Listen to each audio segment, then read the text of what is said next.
Começando aqui nosso programa de hoje, convidado especialíssimo hoje, grande Paulo Antunes, um dos grandes responsáveis por popularizar esporte americano no Brasil, né? Então, hoje vamos fazer um corte sobre tudo, vamos falar sobre NBA, vamos falar sobre NFL. Vamos começar, lógico, pelo que está mais quente, vamos falar de NBA. Hoje a gente vai ter o jogo 6 da série Knicks e Pacers, né? Tá 3-2 pro Knicks, Knicks pode fechar hoje. O Knicks, né? Não dá pra chamar de Knicks porque não tem quase ninguém jogando lá, né? Eles estão tendo que pegar gente na arquibancada pra jogar e tal. Mas tem a chance de fechar hoje. Queria saber de vocês. Acha que fecha hoje ou jogo 7, Paulo? Bom, na verdade é Knickerbockers, né? Agora só Knicks, porque tá faltando letra lá, né? Cara, eu apostei em Nova York em 6 jogos aqui nessa série. Mas eu entendo que o time tá muito desfalcado, né? Sem o Anunoby, o Mitchell Robinson, pra mim, faz uma bela de uma falta aí dentro do garrafão, né? Porque como que os Knicks vencem?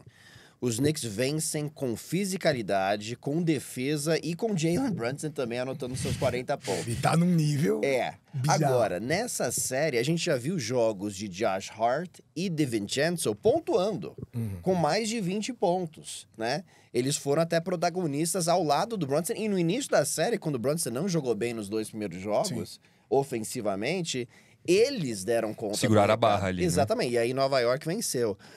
Eu ainda aposto em Nova York vencendo essa série. Eu não acho que eles vão vencer o jogo 6. Eu acho que Indiana vence o jogo número 6 em casa e Nova York, numa batalha bem acirrada, vence em 7 jogos. Esse é o meu palpite. Você acha, então, você imagina o jogo 7 no Garden, com esse time que do Thibodeau de hoje em dia, como que vai ser? Com essa rivalidade histórica, né, que são 2 times que nos anos 90 se cruzaram muitas vezes. Eu acho que o Knicks fecha hoje, mas acho perfeitamente possível ir para um jogo 7. A gente sabe o quanto que o Knicks está sem perna.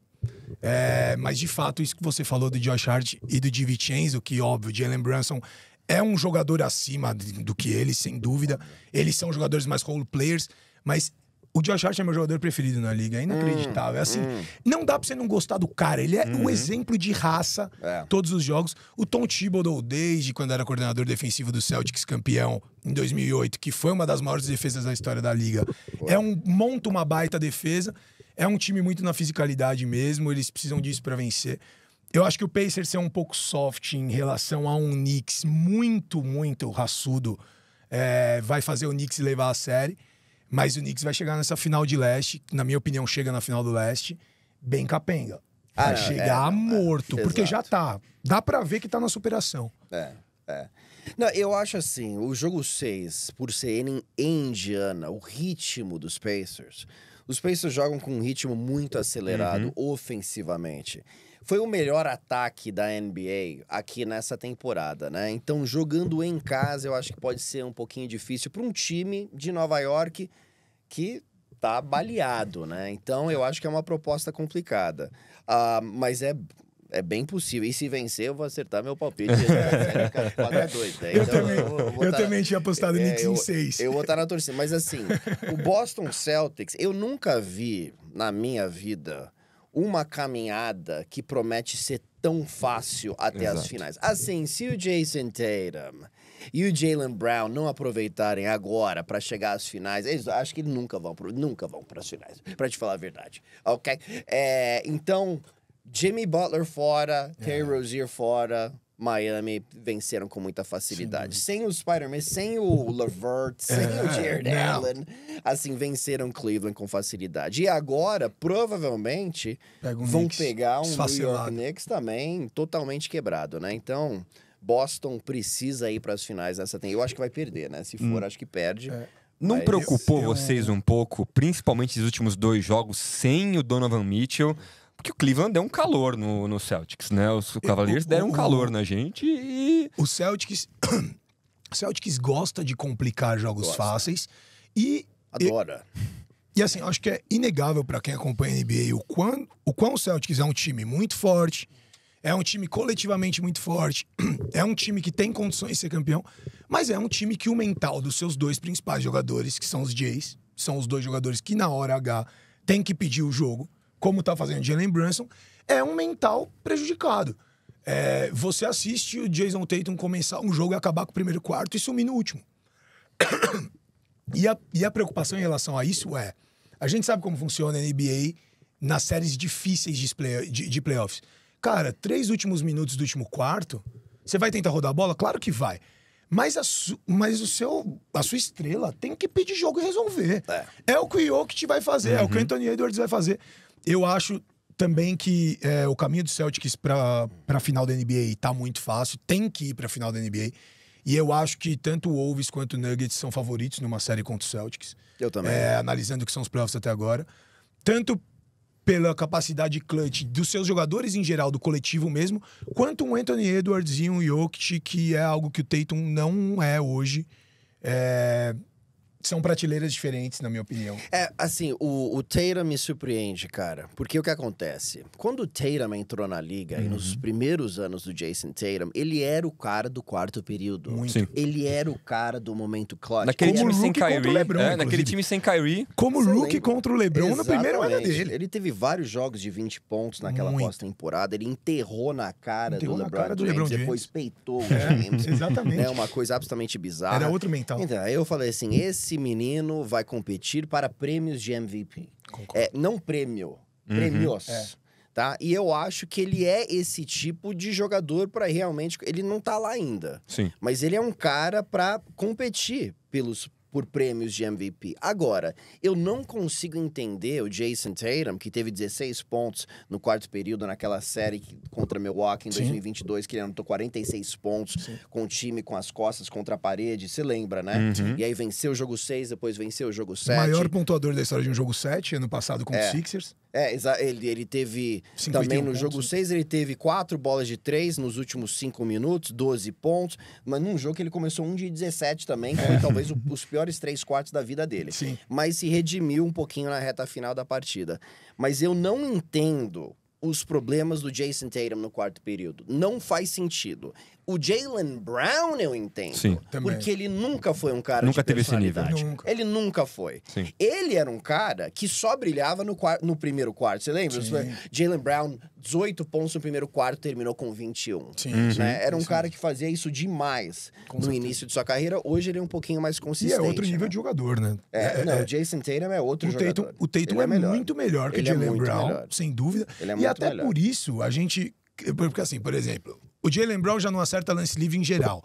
No quarto, 2 Não, seguidos, já impossível. era. Não, se ele erra o primeiro, você sabe que ele vai errar o segundo. Pode Se a apostar vida- a casa. só no Se a primeiro. vida da Pode mãe apostar a casa. dele depender de acertar Exato, 2 no exato, último quarto, exato. ele não acerta. Exato. Não, é Não impressionante. adianta. Agora, o Tatum, exatamente, ele, principalmente no início dele e em vários outros jogos, ele já provou que consegue ser clutch quando precisa, mas ele tem alguns apagões que é difícil uma estrela de time campeão ter no último quarto, mas claro, pode ser esse o playoff onde ele faça isso, ele tem potencial pra isso. Se a gente pegar as últimas 2 séries que Boston foi eliminado dos playoffs, contra o Heat no ano passado e contra o Golden State Contra o Golden Warriors State na nas final. finais. Ó, contra os Warriors, nos 6 jogos, nos últimos 5 minutos, ele teve um total de 1 cesta.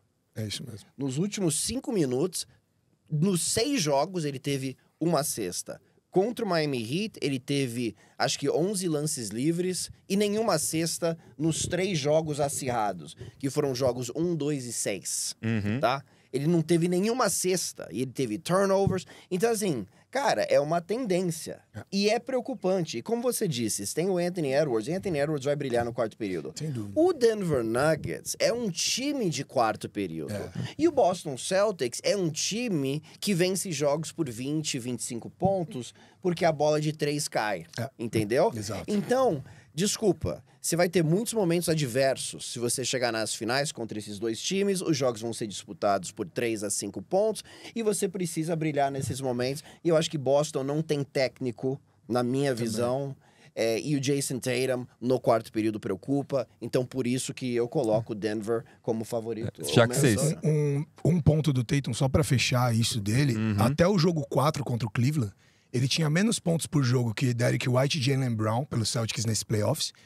E o aproveitamento de Derrick White e Jaylen Brown chegando perto de 50% e o dele quase menos de Quase 40%. menos de 40. Ele tá com aproveitamento, não é de 3, é aproveitamento de quadra, de 41%, mais ou menos, 40,5%. Então, assim, A gente sabe como que é a super estrela pra mídia. Então, acaba o jogo, ele fez 30 pontos, aparece que o Tatum fez 30 pontos. Ninguém olha Pô, ele fez aproveitamento. 30 pontos chutando até a mãe. Aproveitamento lá embaixo. Isso é muito preocupante. E no quarto o aproveitamento cai. Às vezes, claro, não é impossível. Espero que seja a hora. Numa série forte, ele vai e se manifeste. Ele faz o que parecia que no começo da carreira dele ele faria. Mas eu também tô com você. Eu acho que na hora H, tanto o Denver Nuggets quanto o Wolves tem jogador que pede jogo. Mesmo se a gente pensar no Mavericks, que ao meu ver, o campeão do Oeste sai de Wolves e Nuggets. Mas mesmo o Mavericks, já ia até trazer essa tem o parte. Luka Doncic, entendeu? A gente falou bastante já de leste, né? Leste foi o que vocês falaram. A estrada do leste está muito fácil para o Celtics, mas quando a gente olha para o oeste, a coisa está muito, muito mais complicada, né? A gente teve ontem um jogo, o Denver estava para fechar em 4-2, mas foi completamente atropelado pelo Anthony Edwards e o Timberwolves. Vamos ter jogo 7, vai ser provavelmente é o jogo mais legal desses playoffs até agora, vai ser esse jogo 7. O que vocês acham que vai dar? Você acha que vai ser o Jokic do jogo 5? Ou a gente vai ver esse Denver do jogo 6, que foi assim... Não apareceu para jogar, né? O Jamal Murray acertou 3 bolas de 20, 22, que ele chutou muito longe, né? O que vocês acham que vai acontecer nesse jogo 7?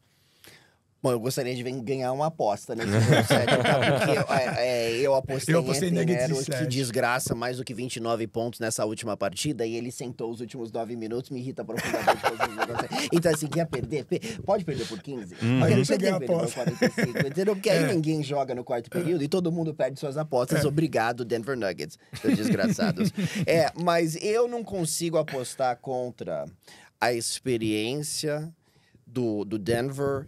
E levando em consideração que Denver tem 2 dos jogadores mais clutch da NBA, Sim. que são Jamal Murray e o Jokic, eu tenho problemas em apostar contra o Denver. O Jokic, ele é de longe o melhor jogador da NBA. De longe o melhor jogador do mundo, também acho. Ele é de longe o melhor. E ele há um muito tempo. melhor E que há o um Embiid. tempo. Ele é muito Há 5 melhor anos. hoje que o Giannis. Ele é muito Que o melhor Luka. que o LeBron. Ele é muito melhor que o Luka. Ele é muito melhor que o KD, óbvio. Ele é muito melhor que o Jason Tatum. Por aí vai. Melhor que o Anthony Edwards. Também acho. É impressionante, cara. E eu vi muito Larry Bird, tá? Muito Larry Bird. Eles são jogadores extremamente parecidos, mas extremamente parecidos. E eu sempre comparava o Larry Bird, eu coloco o Larry Bird na frente. Arremessa melhor, passa a bola também melhor, por incrível que pareça. Sim. QI tá aí, pau a pau, talvez o Bird um pouquinho melhor. Mas a fisicalidade do Jokic dentro do garrafão, sem ter impulsão, e mesmo assim arremessando na cara do... Porque a força dele, ele é tão largo, o corta-luz dele, assim, ele tá subindo cada vez mais os meus conceitos na comparação com o Larry Bird. É a geladeira jogando basquete, né? Ele parece uma geladeira jogando Com o basquete. Larry Bird. Então eu acho que ele consegue alcançar o Bird. Eu, sinceramente, acho que ele consegue alcançar o Larry Bird. Ele fez até uma piada boa esses dias aí, né? Pô, perguntaram pra ele depois do jogo 5, eu vi que você tá indo mais pra enterrada, né? Ponte aérea. Isso é um jeito de você quebrar a defesa do Timberwolves, que te pegou tão bem nos 2 primeiros jogos. Ele que eu sou... I'm a freak of nature, né? Como vocês podem ver, eu sou a força da natureza aqui e eu tô indo pra dentro. Ele é demais. Eu acho que o Nuggets vence a série também. Claro, é perfeitamente possível o Wolves ganhar. Mas eu acho que o Nuggets fecha essa série. Além de tudo que você falou do Jokic, do próprio Murray, que eu assino embaixo de tudo, concordo 100%. O Michael Malone é um técnico... A história de ter técnico. Você percebe a mudança, as adaptações que o Nuggets passou dos 2 primeiros jogos da série pro jogo 3 e 4, além da questão do quão gênio o Jokic é, do quão clutch o Jamal Murray é, você percebe adaptações claras no estilo de jogo do time. Por exemplo, quando ele usa muito o pick and roll, Jokic, Murray, mas o Murray não passa para receber de volta, o Jokic ou bate para dentro, ou quando dobram nele, dá no Aaron Gordon, por exemplo. No jogo 3 da série teve muito isso. Além das mudanças defensivas também. Isso tudo conta muito. A experiência de já ter um anel, acho que em relação ao Wolves... Deu uma segurança, o Nuggets né? Dá uma tem segurança. essa experiência a mais, eles têm um caminhão a menos nas costas para carregar, sem sombra de dúvidas, a experiência de playoffs. Eu acho que o Nuggets é um time mais preparado. Eu acho que o Nuggets é o melhor time da liga. Já achava o time a ser batido. Apostei em Nuggets em 7 nessa série também. Continuo apostando nisso. Tem o fator casa, que nessa série não foi tão predominante. Mas num jogo 7... Mas um jogo 7 diferente. é um fator casa. Eu não acho que o Jamal Murray vai repetir a atuação também do jogo 6. Mesmo machucado, ele tá bem baleado, né? É difícil ele repetir 2 atuações nesse nível. E tem 3 dias agora pra descansar, tem 3 que dá dias uma de ajuda, descanso. Né? E, cara, o Jokic é o melhor jogador do mundo, disparado. Pra mim, há 4, 5 anos, ele é o melhor jogador do mundo. E sem dúvida, cada jogo, cada temporada dele, ele cresce mais na conversa de melhores de todos os tempos. Sim. De comparação com o Larry Bird, de comparação com esse nível de jogador. E assim, eu menciono o Bird, porque o Bird não era um pivô, eles são jogadores mas os estilos são quase idênticos, cara. E você falou aí dos pick and rolls, às vezes tem o pick, às vezes não, né?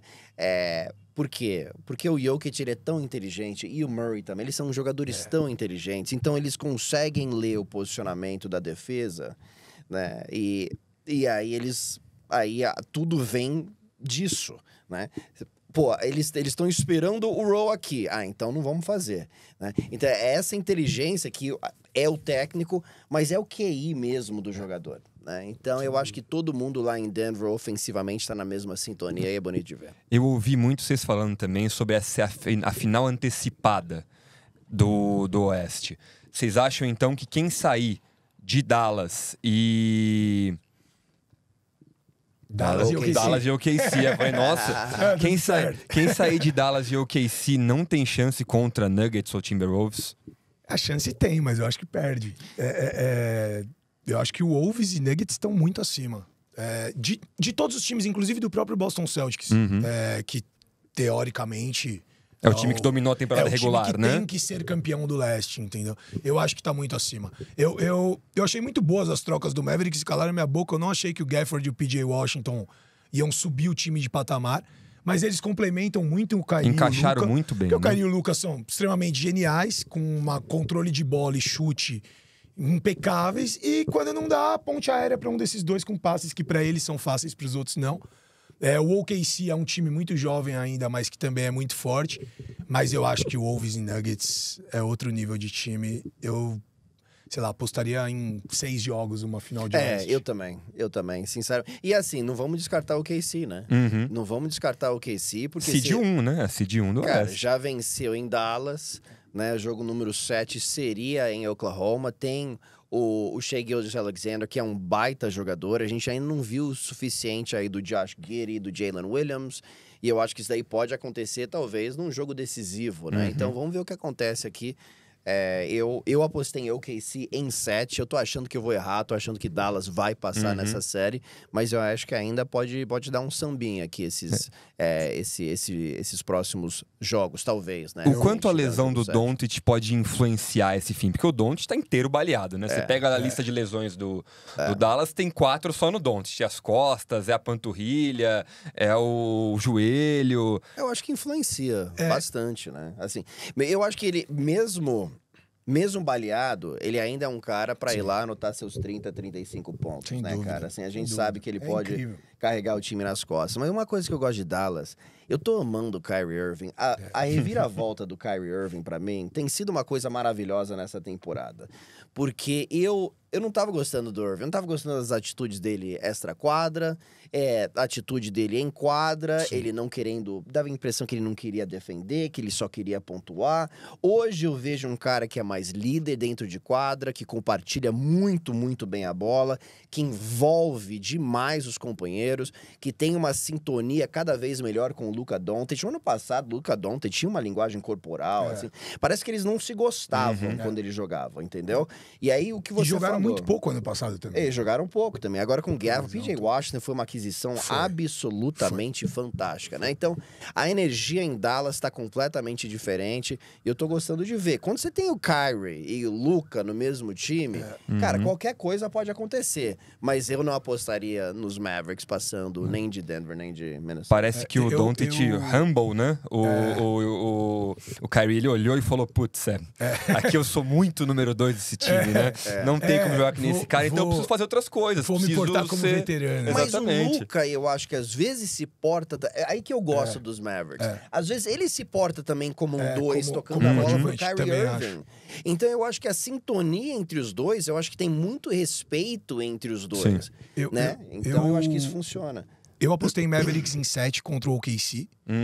Porque, pra mim, o fator Luka e Kyrie em momentos clutch, inclusive fora de casa, contaria muito o OKC, que, claro, o Shai é incrível. É um nível que o Shai não tem ainda, O Jalen Williams é muito bom. O time todo é muito forte e muito jovem. A média de idade dos caras é 23 anos. É surreal. E eles têm 480 escolhas de draft até 2030. Assim, é surreal, né? Você sabe que eu estudei com o Sam Presti. Joguei basquete com o Sam Presti, que é o GM de OKC. Sim. Em 1999, lá na Emerson College. Então eu tava treinando com o time de basquete, eu ia jogar, mas a gente corria tanto, cara, assim, nossa, eu falei assim, cara, eu vou morrer, eu vou jogar beisebol. Aí eu fui jogar beisebol. Mais estático, né? Mas a gente treinou várias semanas e ele era um cara que era um carisma, assim, era um comando de respeito dentro do time que ninguém criava qualquer atrito com ele, sabe? Não dava. Sim. Você ia ficar com uma cara de idiota, velho. Entendeu? Porque ele era o líder. Então, desde sempre, desde aquele momento, eu não é que eu sabia que ele ia ser um GM, mas eu sabia que ele ia estar em alguma posição de liderança em sua carreira. Sim. E hoje ele é o melhor GM do time. Agora, ele já teve Russell Westbrook, Kevin Durant e o James Harden, e Ibaka. E aí aquela escolha entre Ibaka e Barba. Ele precisa vencer um título. Precisa. Cara. Ele precisa. Eu acho que não vai ser esse ano, mas eu acho que em breve vai acontecer. Eu acho também que não vai ser esse ano, mas a verdade é que o OKC é um candidato à dinastia, né? Mas não, o problema não só é segurar os caras, isso. Salário. É isso. E cidade, né? E cidade. Exatamente, convenhamos. mercado. Esse que é o problema. Isso entra num momento importante, por exemplo, quando o dono do Celtics vira e fala assim, eu não quero saber quanto que eu vou pagar de taxa a mais. Paga. O time precisa ser campeão. Quando você tá numa cidade grande, num time que tem um mercado que gira, o dono do time é mais sujeito a pagar qualquer taxa que vier. Menos o dono dos Red Sox nesse momento, tá me irritando profundamente, aquele John Henry, né? Troca Mookie Betts, né? Que time idiota. Tem algum problema no Fenway Park, não pode gastar dinheiro. Que coisa bizarra. Não tem tanta alegria esse time, né? 4 títulos, Manny Ramirez, Davi Ortiz, né? E agora eles estão nessa, né? Eles querem esses jovens, eles acham que eles são Tampa Bay Rays. Né? Que desgraça que nosso Red Sox. Você tocou num assunto que acho que é muito importante pra gente trazer também outras coisas aqui. Você falou sobre escolhas de draft do OKC, né? Quando a gente olha na balança das escolhas de draft pro futuro, o OKC tá com quase todas, e se olha pro outro lado, pega um Phoenix Suns da vida... Não sobrou nada, né? Eles estão com 4 estrelas lá dentro, só que nenhuma escolha de draft. Eles têm 1 ou 2 até 2030 de top escolhas. E é um dos times que foi eliminado recentemente nos playoffs. Como vocês enxergam o futuro num time que nem o Phoenix Suns? Tem que trocar alguém? Vai insistir mais um ano assim? O técnico já rodou, né? Já rodou. Eu sempre fui contra a troca do Bill, tanto que eu nunca quis o Bill no meu time. Eu sempre achei... eu jogava no Washington Wizards, fazia 30 por jogo. Tá bom, fazia, número inflado. Não é que seja um jogador ruim, não é isso que eu acho, pelo amor de Deus. Mas é que eu não vejo encaixe dele nesse time, e esse é o grande problema do Suns, porque ele é o único que tem a cláusula de não troca. Kevin Durant e Devin Booker podem ser trocados se o Suns quiser. O Bradley Beal tem uma cláusula que só se ele aceitar. E eu acho ele o que menos se encaixa nesse time. Claro, não é só culpa dele também. Acho que a mudança de técnico, o Mike Budenholzer, pode mudar as coisas lá. Eu gosto do Mike Budenholzer, mesmo com os problemas dele de não mudar tanto o time de uma série para outra nos playoffs. Eu acho que é um técnico muito bom. O trabalho dele no Hawks foi muito bom, mesmo antes do Bucks com o título. Mas eu não sei, você vê esse Suns encaixando? Eu não acho que seja um problema de encaixe com o Bradley Beal junto com o Booker e com o KD. O meu problema é que ele sempre tá machucado. E o KD também teve alguns problemas físicos, né? E tudo mais. E os três, assim, já não estão naquela idade, né? Assim... E é muita grana investida aí nesses três. Agora, a saída... defende, né? A saída do Bradley Beal, a saída do Phoenix Suns foi melancólica. Com o Bradley Beal sendo absolutamente trucidado pelo Anthony Edwards. Mas assim, cara, ele foi engolido defensivamente, ele foi engolido ofensivamente, né? Então, eu acho ele um bom jogador, mas eu não acho ele um cara de Big Three, por exemplo. Mas eu acho que o Phoenix Suns meio que tá no purgatório aqui, cara. porque Não, financeiramente tá ferrado. Eles precisam fazer não dar tem certo. elenco. Não dá pra trocar. Não tem elenco de apoio, não tem dinheiro pra gastar, né? E agora tem um novo treinador, vamos ver se funciona. Eu não tô otimista em relação ao futuro próximo de Phoenix. E outra coisa também, escolhas de primeira rodada. A gente falou de OKC. Quando que Phoenix vai ter controle de sua escolha de primeira rodada? Se eu não me engano, é 2030. 29 ou 30. Isso, é isso exatamente. Né? Porque isso tem em Duas vários trocas anos... e 2 cedidas. Exatamente. Né? E às vezes não vai ter, e às vezes vai ter o swap disponível para outro time. Então... Não, se tiver, significa que fez uma campanha ruim. Então não interessa. Porque se outro time não optar pela troca, significa que fez Exato. uma temporada horrível. Então, Pô, pior que do Wizards não dá pra fazer, né? Então, O Paulo falou feia a coisa. sobre purgatório da NBA, né? Com certeza o Suns tá no purgatório, vendeu a alma e não teve nada, né? Não conseguiu. Mas não é o único time que tá nessa situação. Eu acho que tem um outro time que a gente precisa falar sobre isso, é sobre as opções que o Lakers tem daqui pra frente. O Lakers também movimentou um time inteiro que foi campeão na bolha para tentar fazê-lo render mais, e isso não deu certo. E eles hoje estão enfrentando aqui um dilema, né? Vão manter o LeBron James, vai trazer o Bronny para jogar com ele. O que precisa fazer para conseguir competir nesses últimos anos de LeBron James, né? Deve ter mais 1 ou 2 anos nesse nível que ele está fazendo. Que escolha que o Lakers tem que seguir? Que caminho que eles têm que escolher a partir de agora, Eu acho Paulo? que depende do LeBron James, né? Será que ele volta primeiro, para a próxima primeiro ele tem que temporada? querer ficar, né? E eu tô meio preocupado. Eu tô achando, cara... Eu não sei se ele vai ficar nos Lakers depois do que a gente viu do Bronny James aí no Combine, que ele meteu todas as bolas, né? Fisicamente, uma coisa... Chamou a atenção. E eu acho que ele pode ser uma escolha de segunda rodada. Sim. E se ele for... Será que ele quer jogar com o pai? Eu acho que ele não quer. Sim. Sinceramente, eu não ia querer. Eu não ia querer. Eu não ia querer nem ferrar. Eu nunca ia querer jogar com o LeBron, sendo Exato. filho dele. Se ele for muito bom, ele provavelmente não vai ser melhor que o pai, entendeu? O pai quer jogar. O pai quer. É o sonho, ele fala há anos, há exato. décadas ele fala Até que é o porque sonho o dele. pai já conquistou tudo, bateu todos os recordes pro pai. É meio que, lógico, o pai não perdeu o desejo de ganhar, não é isso? Pelo amor de Deus, o LeBron James, claramente, Ainda ele queria estar na top final, 5, claro, 6, e ele ainda joga muito. Mas assim, pro pai é muito mais tranquilo. Pô, eu tenho 4 anéis, eu sou o maior recordista de pontos da história, não só da NBA, mas do basquete agora. Eu quero jogar com meu filho. Lógico. E talvez ainda dispute título fazendo isso, porque ele tem condições. Mas Com eu não 40 acho. anos. Eu acho que não seria bom pro Bronny entrando na liga, Também na acho. sombra do pai. No Lakers, né? Pô, nos Lakers. Também Ele acho. precisa traçar o próprio caminho. Ao meu ver, eu acho que tiraria a pressão dos ombros dele. Mas eu não sei qual que é essa dinâmica dentro da família. Sim. Talvez o Bronny fale assim, putz, adoraria jogar com você. Aí ele vai lá ser selecionado por sei lá quem na segunda rodada. E aí o LeBron pode optar para sair do contrato com os Lakers. E aí, como que fica o negócio? Né? Fala-se muito de Mavericks, né? Eu acho que Seria Seria bonito. Eu acho que o Lakers... De novo com o Kyrie jogando com seria engraçado. Eu acho que se isso acontecer, o Lakers vai tentar escolher o Bronny. Sim. Até pela classe de draft não ser das melhores, eu acho que o Lakers gastaria uma escolha com o Bronny pra tentar manter o LeBron. Eu acho, mas claro, né? Porra, a gente não sabe. Mas sobre também os destinos do LeBron, a gente falou disso aqui na semana passada. É assim, eu vejo sentido no Mavericks, eu vejo sentido no Knicks, mas eu tenho dúvida do que o LeBron vai querer, e a gente sabe, o LeBron vai querer pro time onde ele tem mais chance de título, claro. E o time que siga também as regras dele, que é o estilo dele.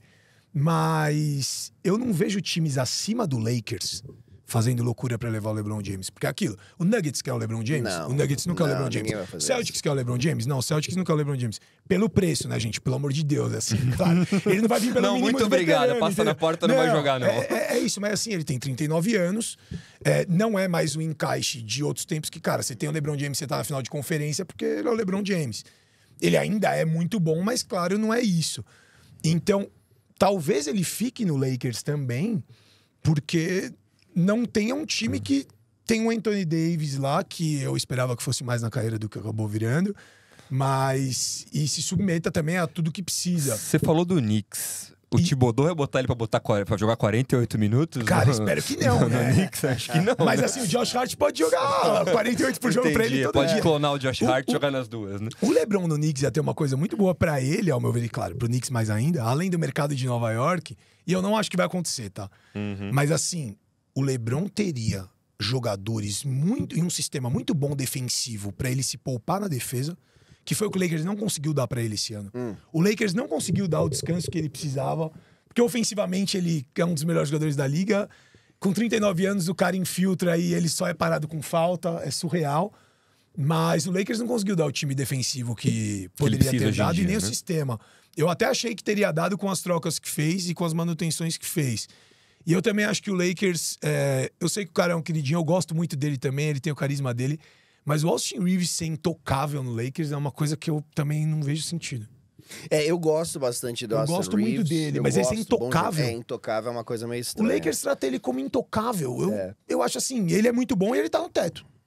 Eu adoraria... Bom, eu não adoraria ver que eu torço pro Boston Celtics. Então, ninguém gostaria de ver. Ninguém gostaria de ver o LeBron aí no New York Knicks. Mas o New York Knicks agora vai para uma intertemporada muito interessante, porque os Knicks estão a uma estrela de vencer um título.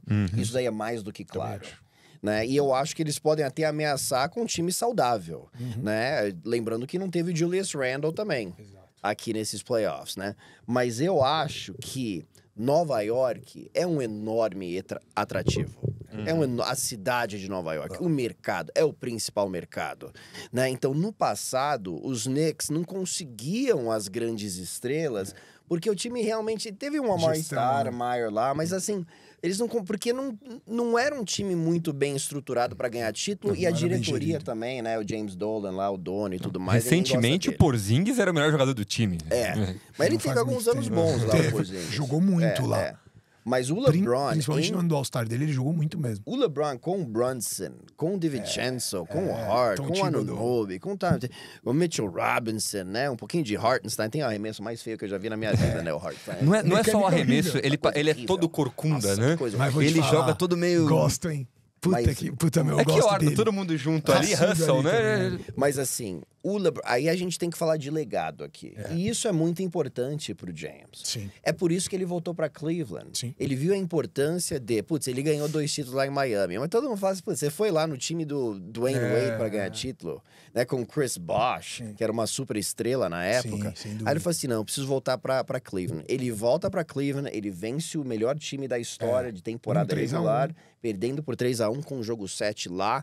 Isso daí foi perfeito pro legado dele. Então, ele saindo de novo de outro time pra ir ganhar em outro lugar, será que seria bom pro legado dele? Não. Mas aí a gente olha também, ele indo pra Nova York, sendo campeão, vencendo um título lá. Desde 73. Exatamente. Primeiro título desde os anos 70. Um time tão irrelevante por tantos anos, né? Irrelevante, eu digo em termos de ameaçar título. Sim, né? sim. Não esportivos. Temos termos esportivos. Exato, porque a gente sabe da relevância do New York Knicks, óbvio, para as ligas esportivas, né? Assim, é uma instituição, o New York Knicks. Então, isso daí poderia ser interessante também pro legado dele, né? Eu também acho que seria... Assim, ele saiu do Lakers, não ganhou um título, pode prejudicar um pouco o legado. Ele saiu do Lakers, ganhou um título, todo mundo esquece. Ele saiu do Lakers, ganhou um título em Nova York. Exato. Meu amigo, exato. O cara que tirar o Knicks da fila, se for o Jalen Brunson, ele já vai ser um deus. Ele já é quase, LeBron né? James. O Spike Lee tá quase já... LeBron James tira o New York Knicks da fila, esquece. O Spike Lee morre na hora. Tá, exato. Vamos trocar aqui pra gente ir pra NFL. Cadê aqui? Aí, foi. Ó lá. Touch maravilhoso, Tops né? and plays. A NFL estamos na intertemporada, né? Tá um pouco... O som, vou tirar o som pra não matar nosso editor aqui, senão ele vai ficar surdo. Eu ganhei a minha aposta nesse jogo. Eu acho que eu fui de Chicago mais 3,5. Se eu não me engano, foi isso? Não, acho que foi Chicago mais 2, acho que eu perdi essa aposta. Começamos mal com os highlights aqui, já trazendo memórias ruins da última temporada, apostas. né? Das últimas apostas. Estamos na intertemporada, tudo meio quieto ainda, né? Mesmo a free agency não foi aquela coisa de blockbuster, mas temos aqui em breve, chegando nova temporada de NFL em setembro, vai ter jogo no Brasil esse ano, né? Então, pro brasileiro vai ser muito importante a NFL esse ano. E temos algumas mudanças ali, né? A gente tem um time muito em ascendência, um Lions, né? Que sempre foi um saco de pancada. Quem começou a acompanhar a NFL no Brasil quando o Paulo e o Everaldo começaram a transmitir, desde então a gente só vê o Lions levando pau, né? Não, o Lions era tipo um time de piada. Uma épocazinha com o Calvin Johnson que eles jogavam, que eles ameaçavam um pouquinho e tal, mas sempre foi um saco de pancada. Não foi pro Super Bowl por 3 pontos, hein? É o novo favorito da divisão ou ainda não dá pra falar disso? Da divisão, eu acho que é o favorito da divisão, né? Ganhou a divisão no ano passado, né? Eu gosto muito do Green Bay Packers, né? Com a ascensão aí do Jordan Love, que foi uma surpresa muito agradável na segunda metade da temporada passada. Venceram deveriam ter vencido o San Francisco 49ers também. Então eu acho que Green Bay vem com força e eu também tô intrigado com o Chicago Bears, talvez não essa temporada, mas aí na temporada que vem. Mas eu gosto muito dos Lions. Eu ainda acho que o Jared Goff é um ponto de interrogação quando a gente pensa em título, em vencer o Super Bowl, tá? Eu gosto muito do elenco, acho que defensivamente o time se fortaleceu bastante. Eu acho que o Jared Goff não teve uma grande partida. Depois eu vi o jogo, né, no Coach's Tape, né, contra os 49ers, e eu vi alguns erros assim de leitura naquele jogo que realmente me incomodaram. Mas eu acho que Detroit pode ameaçar muito a conferência nessa temporada. Se a gente falasse depois da troca pelo Stafford de que em 3, 4 anos o time do Lions seria um contender desse tamanho, com o Jared Goff podendo ganhar um Super Bowl, iam chamar a gente de louco, né? Essa troca, inclusive, é das poucas trocas em esportes em geral que deu da certo história, pra todo mundo. que foi bom pra todo mundo. Exatamente. Porque Totalmente. o Rams ganha o Super Bowl com o Stafford, que, inclusive, eu acho que evoluiu muito como jogador lá. Eu acho que em momentos decisivos, assim, virou outro nível de QB. Eu gosto muito dele. E do lado do Lions, esse timaço eles montaram com base naquelas escolhas de draft. Uma série de jogadores que hoje são destaque no Lions vieram dessa troca. Eu acho que o Lions disputa conferência também. Acho que divisão é o favorito. Conferência tem condições de bater no San Francisco 49ers, que é meu favorito. Ainda acho acima do próprio Lions. É mais favorito, eu acho que já provou mais. E eu também achei que o Bears mexeu muito bem. Claro, a gente acompanha muito você, inclusive você é minha principal cola. Acho que no começo você apresentou o Paulo, mas eu também não pude falar, mas Paulo é o principal comunicador de NFL no Brasil. Um dos grandes responsáveis com a possibilidade de uma vinda de jogo para o Brasil, porque esse trabalho para a vinda de um jogo para o Brasil, ele acontece desde lá atrás com a TV Tupi, na verdade, nos anos 70, mas essa mudança que teve da NFL no Brasil de 2006, 2005 para cá, com você, Everaldo, na ESPN, você dando continuidade, acho que isso é inegável. E o Bears, eu acho que, assim, não entrou em campo, mas o Caleb Williams parece ser muito acima mesmo. E as movimentações do Bears foram ótimas. Também li que eles fizeram um ótimo draft. Eu não acompanho o college, mas fizeram um ótimo draft. Então, acho que é um time que talvez não para esse ano, mas um time que tem tudo para brigar no futuro. E eu acho que depende muito do Caleb Williams, né? Assim, se ele se tornar, todo mundo comparando com o Patrick Mahomes, eu acho que é exagerado, né? Eu acho que ele pode se tornar um grande jogador, mas comparações com o Patrick Mahomes, calma, né? Vamos ter muita calma. Mas assim, o Mahomes, em seu primeiro ano na NFL, ele teve um jogo como titular. Até porque o Alex Smith era o titular lá em Kansas City, né? E aí, no segundo ano, ele já venceu o prêmio de MVP. Sim. Né? Então, se o Caleb Williams, cara, jogar bem com o trio de wide receivers que ele tem, que pode até ser o melhor trio da NFL, na posição de wide receiver. Dolphins? Eu acho que é possível. Eu coloco dos Dolphins um pouquinho na frente. Pra mim é o segundo melhor trio. Eu acho que o do Houston Texans é muito hoje em dia trio. tá bonito. Tank Dell, Nico E o CJ Stroud jogou muito no ano passado. Esse time... Pelo amor de Deus. Eu só coloco os Dolphins um pouquinho atrás e talvez eu esteja errado. Talvez Miami seria o número 1, porque eu não sei o que o Odell Beckham realmente vai entregar, se ele vai ficar saudável. Eu acho ele ainda um bom jogador, mas se ele se encaixar ao lado do Jalen Waddle e do Tyreek Hill, cara, o ataque dos Dolphins, o ataque aéreo, pode ser uma coisa realmente... Tua que tem que responder, né? Realmente isso aí. E o Tua liderou a NFL em jardas no ano passado, mas assim... Tem que vencer no quarto período, tem que vencer nos playoffs, nos últimos minutos. E o Tua, por enquanto, ainda não se mostrou capaz de fazer isso. E eu não tenho confiança que ele vai mudar a chavinha. Assim, eu não acho. Porque o Mahomes, no primeiro ano dele, a gente já sabia, cara. Olhava pra ele e falava, putz, vai ser diferente, né? Véio, tem jogador que nasceu para aquilo, né? Que o cara já entra em sua primeira situação de 2000. O CJ Stroud, a gente já viu mais do CJ Stroud no quarto período do que do Tua na carreira dele no quarto período, assim. entendeu? Especialmente em jogos importantes. Tua teve alguns jogos bons na semana 2, semana 3, em quarto período na carreira. Mas, cara, você precisa produzir em dezembro, em janeiro, não é verdade? Vocês falaram da outra conferência, a gente falou um pouco já dos favoritos de Lions, o Gustavo falou de 49ers. Do outro lado, ainda é dominado pelo Chiefs ou a gente tem aqui um Ravens chegando perto? O que vocês acham do outro lado? Quem que é favorito? O Baltimore Ravens, pra mim, era a minha escolha pra ir pro Super Bowl. Eu coloquei os Ravens vencendo o Kansas City Chiefs aí na final da AFC. O time tava em casa, o Lamar tava jogando bem demais, a defesa foi uma das mais dominantes até da história, se você olhar nas estatísticas. Teve o drop do Zay Flowers, que deu uma dó. Nossa.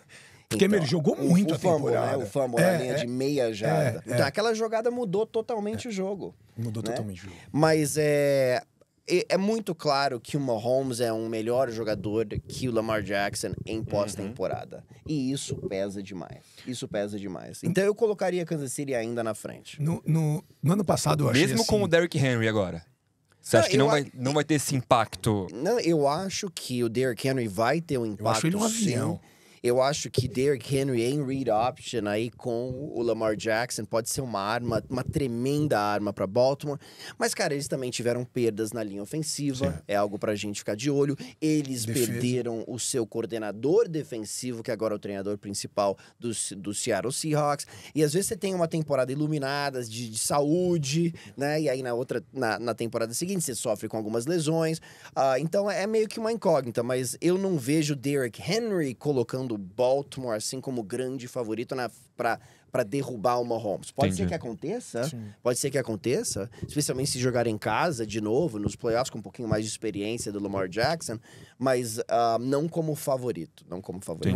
Eu acho que no Ravens a linha de recebedores com o fator Lamar correndo com a bola ou Derrick Henry vai ser muito forte, mas eu também não coloco como favorito acima do Chiefs. Eu acho que ano passado ficou muito claro assim o quanto o Mahomes não precisa ter recebedor pra ganhar um Super Bowl. Pô, na boa. Tirando o Travis Kelce, claro, que fez uma temporada muito abaixo. Depois de momentos decisivos no playoff tava lá. Mas o Spagnuolo montando uma defesa absurda. Exato. E o Mahomes fazendo mágica todo dia. Exato. E, cara, eu tava lá no Super Bowl, você também. Quando o Niners faz o field goal e tinha mais uma bola... Quer dizer, uma bola não, né? Mas tinha mais um ataque completo pro Chiefs fazer. Bola na mão do Mahomes. Cara, eu tinha certeza que o Chiefs ia ganhar. O Mahomes personifica... Na hora. É bizarro. Você fala assim, tá, tudo bem. Ele tem tempo. E na verdade era mais que o tempo, né? Porque depois ficou a história da regra, qual que era a regra no final. Cara, ele vai e faz acontecer. Na prorrogação, né? Na prorrogação. Ele personifica... Ele vai e faz acontecer. É sempre isso. É assim... o jogo Bills e Chiefs. O Bills ficou controlando o relógio pra não ter bola na mão do Mahomes e conseguir levar aos playoffs do ano passado. Esse foi triste. E beleza. Puta, e o Bills tentando controlar ali o jogo, beleza. Eu acho que pode se questionar a estratégia ou não. Mas, de fato, o Josh Allen fez ali o que tinha que fazer, etc. Não deu. É bizarro. Nunca dá. O Chiefs consegue ganhar o Super Bowl com uma linha de recebedores muito ruim, o Rashee Rice, que aliás, a temporada tem que voltar, né? Porque ele só faz cagada na off-season. Precisa voltar logo pro cara para fazer cagada. Jamoran, Mas, e eles têm agora o Marquise Brown. Xavier Worthy também, né? Que foi selecionado na primeira rodada. E o Marquise Brown, né? O Marquez Valdes-Scantling, né? Isso. Isso. Eu acho que ele personifica, a gente conversou muito sobre isso. Marquez Valdes-Scantling, perdão, foi pro Buffalo Bills. Foi pro Buffalo Bills. Não foi o Marquise Brown? Foi o Marquise Brown, exatamente. Já é melhor do que tinha antes. Mas esse negócio que eu já vi muito você falando no ESPN League. O Juju Smith e o Hardman eram deuses. Depois que eles saem de lá. E ele faz ganhar Super Bowl. O que pega assim, no ano passado, você vê, foi o ano mais vulnerável da carreira do Patrick Mahomes em termos de sucesso não foi boa. ofensivo. Não foi boa. Né? Foi o ataque mais vulnerável. E mesmo assim o time ganhou o Super Bowl. Temporada anterior... não tinha o Tyreek Hill. Então tinha um elemento a menos de velocidade, de explosão, e mesmo assim o time teve o melhor ataque da liga e ganhou o Super Bowl. Então, assim, você tem uma defesa que tem várias peças jovens, que tem um encaixe maravilhoso com o Steve Spagnuolo, coordenador defensivo, como você mencionou. E aí você tem um ataque que teve altos e baixos, que seu melhor jogador teve a pior temporada da carreira, talvez, né, o Travis Kelce. E mesmo assim, nos playoffs, cresceu e eles ganharam o Super Bowl. Né? Então, do Niners, que é um time muito completo. Exato, num ano ruim pro ataque. Então, eles vão ter outro ano ruim no ataque com o Mahomes? Provavelmente não. E essa defesa, eu vejo jogando no mesmo nível do ano passado. Né? Com a secundária jovem, jogadores ainda evoluindo. Então eu não vejo Kansas City piorando, não. Bom, eu vou avançar pro último assunto. Antes que a Taylor Swift fique brava com a gente, porque já falaram 3 vezes mal do marido dela aqui. A gente precisa avançar antes. Por enquanto, né? Os rumores não, estão navegando ali. Fora pegando o gancho em Jogo do Brasil, a galera assim, nossa, tem o cunhado da Taylor, que o time dele vai jogar no Brasil. Ele aposentou, Ele aposentou, ele vai. Não, aí você fala, pô, meu, bom, cunhado dele. Então, jogo no Brasil, né? Eu acho que mais do que a gente prever o que vai ser o jogo, né? É muito difícil, falta tempo ainda. Não é o primeiro jogo da temporada. A gente tem que ver quanto que isso é importante para o Brasil como NFL, né? Como país que é um dos maiores mercados da NFL no mundo hoje em dia. Qual que é a importância da gente ter um jogo de temporada regular no Brasil? Por favor. Cara, eu acho que é uma coisa impressionante, sinceramente. O primeiro jogo de temporada regular fora dos Estados Unidos aconteceu lá em 2007, em Londres. E 17 anos depois, que eu não acho que é muito tempo, não, a gente tem um jogo no Brasil. Pensa onde o Brasil estava em 2007 com o futebol americano, né? Sim. Eu lembro quando eu entrei na ESPN em 2006, tinha acho que uma liga de flag ou 2 aqui em São Paulo, tinha galera jogando futebol americano no Rio de Janeiro, nas praias, né, jogando tackle. E aí teve um jogo Uruguai-Brasil, full pads, mas não era uma grande qualidade ainda, simplesmente não era, né? E aí as ligas foram crescendo com os próprios jogadores comprando equipamento, né? E aí... Cara, boca a boca foi crescendo o esporte, a prática do esporte no Brasil. E aí a ESPN também foi crescendo demais. Eu lembro, a gente só tinha o Sunday Night e o Monday Night. Né? E depois veio o Thursday Night. Depois vieram jogos também do primeiro e segundo horários, né, de domingo. Hoje passa quase tudo. Cara. Hoje eu pego domingo e assisto 3 jogos seguidos. Exato. Sempre. E aí Pro terror da minha esposa. Né? Terror da minha esposa. A ascensão da TV a cabo, né? A ascensão das redes sociais, que eu acho... Novos perfis, espalhando, né, a palavra, né, espalhando o esporte. Então, o crescimento aqui nos últimos anos, para mim, foi uma coisa realmente impressionante. E você sabe, né, Gustavo, assim, São Paulo é uma cidade que merece os maiores eventos do mundo. E recebe alguns dos maiores eventos, né? Então, tivemos aqui no Brasil Copa do Mundo, tivemos as Olimpíadas, né? Então, agora vamos ter um jogo de Fórmula 1. Né? Então, eu acho que é merecido. Mas, eu te falo, cara, eu tô um pouquinho surpreso. Eu achava que ia demorar um pouquinho mais. Eu achava, talvez, um jogo de Pro Bowl no Rio de Janeiro. A gente sugeriu também. A gente sugeriu. Um Pro Bowl, alguma coisa assim. Mas, cara, um jogo de temporada regular, semana 1, no prime time. Eagles e Packers. Dois times de playoff que podem fazer final de conferência, inclusive. É muito São times legal. Desse nível. É muito legal. É muito legal. E parabéns pela iniciativa também. Obrigado. Né, de ir atrás disso, de reconhecer que você ama o esporte. Você estava numa posição para promover isso, né? É uma paixão sua os esportes americanos, né? Você percebe, você vê o crescimento. E aí, muitas vezes, eu não sei qual que é a relação sua com o prefeito, com outros membros aí do governo, mas muitas vezes as pessoas não veem, só vê o futebol. E às vezes não tem essa visão. Não enxergam tanto valor nisso. Não enxergam, né, esse valor. Isso, e de ter alguém como você lá dentro, eu acho que ajudou certamente. Isso com certeza acabou sendo um timing muito incrível, que eu consegui falar para os outros o que era a NFL antes da gente ir atrás, para todo mundo dentro da máquina pública, dentro da Prefeitura de São Paulo, que é quem tinha que viabilizar a vinda do evento, entendesse isso. De fato, assim, foi uma junção de fatores, tanto da NFL querer vir para o Brasil, para São Paulo,